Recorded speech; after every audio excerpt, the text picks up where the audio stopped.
you. Can people hear me? Thank you. Yeah, it's working? Okay, perfect. Thank you, everyone, for coming, and thank you for joining us for what I hope is going to be a really interesting talk for Jack Daniel's. So I'm Laura McCarthy, the Senior Brand Manager for Jack Daniel's Flavors, and I'm presenting with Megan. And hi, I'm Megan. I'm the Digital Marketing Lead at Brown-Forman for UK and Ireland. Perfect. So today we're going to talk to you about Jack Daniel's. And it'll come as no surprise, I guess, that Jack Daniel's is one of the most loved and most valuable spirit brands in the world. When someone says Jack Daniel's, so maybe when you heard about the talk today or when someone mentions the brand, I'm sure you have an idea in your head already of what that is. So you might think it's a square bottle, you might think about the black label, you might think about Jack and Coke. Some of you might have had a Jack and Coke already. We've seen a few going around today. So you already have an idea of what the brand is. You probably already have an idea or an opinion about the brand as well. So you might love Jack Daniel's, you might love Jack and Coke, you might think it's a cool brand, but maybe whiskey isn't your thing. So all of those opinions are already formed, which puts us in a really interesting spot. So we're talking to you particularly about the Jack Daniel's flavors portfolio today. And with a classic brand like Jack Daniel's, the challenge is a little bit different. So for us, it's about how do you launch a new brand like Jack Daniel's Apple, and how do you find new customers when everyone thinks they know you already. So Jack Daniel's as a brand has been around for 150 years. It's really iconic. So for us, when we're launching new brands, we have to be really mindful of the brand, the parent brand. We have to be really mindful of what we stand for. But we also need to carve out our own niche. We also need to stand for something ourselves. And we need to be relevant. And that's a really interesting spot that we find ourselves in. So going into this campaign, we knew that awareness wasn't going to be an issue for us. I mean, I'm assuming most people here will have heard of Jack Daniel's and you know who we are. So not having an awareness issue, it means that we have to actually challenge the assumptions that people already have about our brand. So we really wanted to focus on driving that consideration element as part of the campaign. At Jack Daniel's, we're really proud of our liquid. We know that it's one of our biggest assets. So we know once people try it, they're going to love it. So how do we have a marketing campaign that's really challenging people's preconceived assumptions and also driving them to consider and actually try the liquid itself? So at Brown-Forman, we work with a globally led, locally infused marketing model. So for us, when you're driving awareness, we can really lean heavily on the bottle, and a lot of those assets work well worldwide. But when you're trying to drive consideration and trial, you need to be really relevant to the local market. So we really needed to develop some content that was relevant here in the UK. We also wanted to have some really strong data-driven proof going into this as we're creating these assets, so not just relying on opinion. And then, of course, we're a business, so we wanted to drive better media value. So I'm going to hand over to Megan to talk a little bit about how we went about this challenge. Thanks, Laura. So I'll take you back about a year and a half ago. And I just joined Brown-Forman working in the dark side of media agency. So it was a big jump to move to client side. And we sat in a meeting room with all of the kind of leadership of Jack Daniel's, all of Jack Daniel's flavors, the super premium range, all the different markets, etc., trying to work out what would be the best copy for us to run in our new creative. And I kid you not, we then spent about 45 minutes working out if we could use YOL in an advert in the UK. I was very, very resistant, and I refused. And the US, we were trying to work it out. How could we communicate a better message? And I will say, the German team turned around to us and went, how do we have any chance of communicating Jack Daniel's if even if you guys are speaking the same language, you can't even agree? So we really had an issue with Jack Flavors in terms of how do we communicate the right message and how do we make sure we're choosing the right theme of message to communicate the right brand identity. So we turned to Automated Creative, a creative effectiveness platform to really use AI to work out what would be the best creative theme and messaging theme that could work best for flavors. And this kind of stemmed from, I think, a fundamental issue that exists within choosing creative that you want to run in your media. We often have a big global, usually TVC ad that you have to adapt or create at a local level, and then you're pushing out to lots of different channels. And you're not entirely sure what part of the messaging is really resonating with the audience. It could be anything from a lifestyle image to are the characters that you're choosing in your ad working for you? Is the product shot that you're using right? Is the overall theming and look and feel right for those consumers that you're trying to target? And it was a very linear process where you're really thinking of, you push this ad through these platforms, and then you're trying to work out what works through different messaging points. So we turned to automated creative to create a more loop-like process in terms of how we're testing our creatives.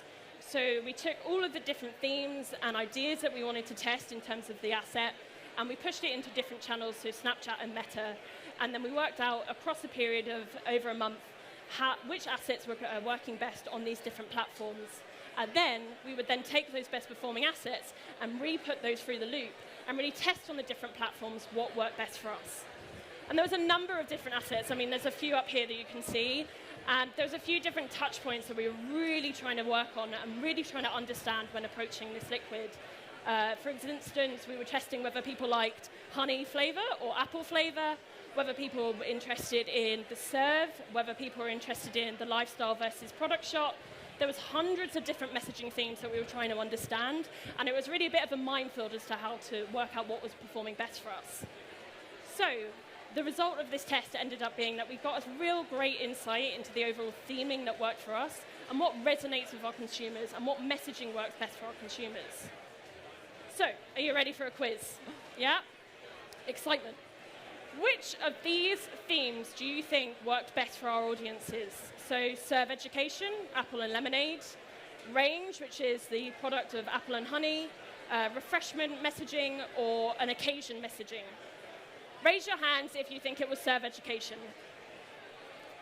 Wow. Oh, wow. Person. Okay, you guys knew more than we did going into this. How about range? Few hands, okay. Refreshment. Yeah. A lot more messaging, okay. And lastly, occasion. Oh, okay, it seems occasion. Well, I can reveal, you're all wrong. It was actually a theme that we were going after, which is non-whiskey drinker. So we know deep down Jack Flavors is a drink that can kind of convert the new to whiskey.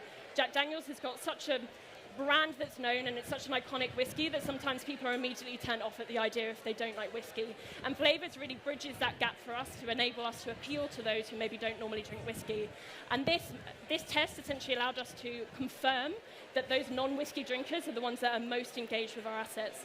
And therefore, Flavors is really meant to be bridging that gap that maybe the gins and the vodkas play in terms of that flavored spirit, and really how we can play in that space. Amazing. So we had 3 really interesting insights that we took away from this work. There was a lot. The deck was absolutely massive when we got it back from Automated Creative, but we really distilled it down to 3 interesting insights. So as Megan mentioned, we uncovered this new territory. It was something that we hadn't really gone after in the past. Like I mentioned at the beginning, you probably have an opinion of Jack Daniel's. Most people hopefully think it's quite cool, but either you're a whiskey drinker or you're not. And we really wanted to go after those people that knew Jack Daniel's, thought it was cool, but maybe felt that whiskey wasn't for them. With Jack Flavors, we're a lighter spirit drink, so we were really in this kind of niche area. So going after this was a really great insight for us. We also understood that different messaging lands on different platforms, so that what performed on Meta wasn't the same as Snapchat. And again, having this data is really invaluable to help drive that media value. And through these 2 elements, we were also able to understand that serve-led messaging, which we had been really going with beforehand, obviously you guys knew maybe a bit more, wasn't really working for us anymore, so we had to make that change. And then finally, in terms of visuals, we were very, very thankful that it was consistent across all platforms, so that makes our jobs a little bit easier. But it was really leaning into these occasion-led lifestyles. That imagery was kind of what was preferred and what was landing best. And again, previous to this, we had been really leaning on the bottle and driving that awareness of Jack Daniel's. So these were some really interesting insights that we had. So aside from having these kind of groundbreaking insights that we were able to get from Automated Creative's work, we also improved and overperformed versus all of our benchmarks on our media spend across Meta and Snapchat with our media partner Spark, who worked really well with Automated Creative. So it was a really aligned approach, and to have this result was just amazing. Remember, this was just a pilot. We were the first people to bring this to the business. We weren't really sure how it was going to go. So to have this result and the insight was absolutely incredible for us.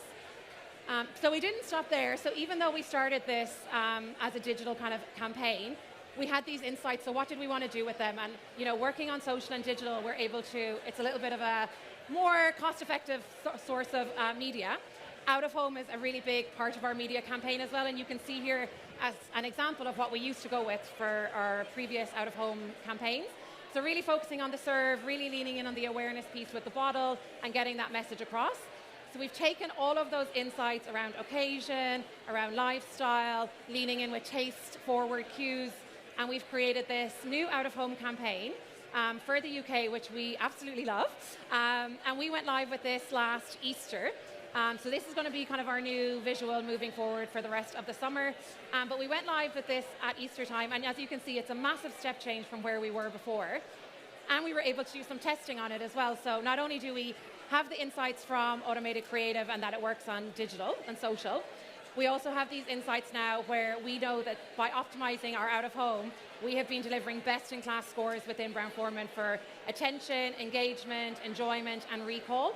So again, we're able to bring the insights from one channel across our entire media campaign to drive that effectiveness. So we've been really, really pleased with these results, and we know that this is just going to be an amazing campaign for us moving forward. Yeah, and you can probably see from my label that we work for Jack Daniel's, but we also are part of a parent company called Brown-Forman. Those who might not be familiar with Brown-Forman, we own brands such as Jack Daniel's, but also Woodford Reserve, Gin Mare, Diplomatico, and a number of other brands as well. And what we've been really trying to do within Brown-Forman is, over the past couple of years, there's been a creation of a new team, which I exist in, which is called the IMC team, which is essentially a focus on media efficiency and effectiveness, and how we can really push our media to be performing best for us, but also making sure we're delivering the right creative message to the right consumer at the right time. And this automated creative test really allowed for us to roll a lot of the results that we had with the flavors activity out across a number of our different brands, really driving that efficiency. So with flavors, for instance, it was really about how we used our new theming to understand how we could communicate with new drinkers. Last year, we launched Bonded and Triple Mash, which is an excellent liquid, so you guys should go out and have a try of that. And that was, we really used a lot of automated creative theming and testing to enable us to understand what would be the best performer in terms of messaging theme across multiple different markets. So when you're launching a premium whiskey, it could be around the taste, it could be around flavor notes, it could be about product, it could be how it's made, the awards it's won, and what message works best across what market, and therefore how we can be more efficient with our messaging. Next, we've launched our Make It Count creative, and within the IMC team as a whole, we're really trying to think about how we can test creative before we're putting it out there. So how are we testing the theming that works before we, say, launch a big TVC ad or a big out-of-home ad? And that's what we're starting already to do with our Make It Count assets that will be going live later this year. And lastly, we have this globally added, locally infused creative. And one of those things that comes out of that is lots of different toolkits across different brands. And this kind of messaging testing really helps us fuel and feed into those toolkits and make sure we're driving the best creative messaging that then goes out across the different markets. So we're really excited about the results that happen with automated creative. It's a real step change for the way that we are approaching messaging and creative and how we talk to our consumers at Brown-Forman. And we're really excited to have presented to you today. Just a little plug, you've probably already seen this, but the Automated Creative are holding a pub quiz in Barkick at the end of the day today. We will all be there to, if you want to come over and talk to us. We're really interested in seeing what you guys have to offer. We're really open to new opportunities here at Brown-Forman, particularly in the digital marketing space, and we'd love to have those conversations with you. So thanks very much.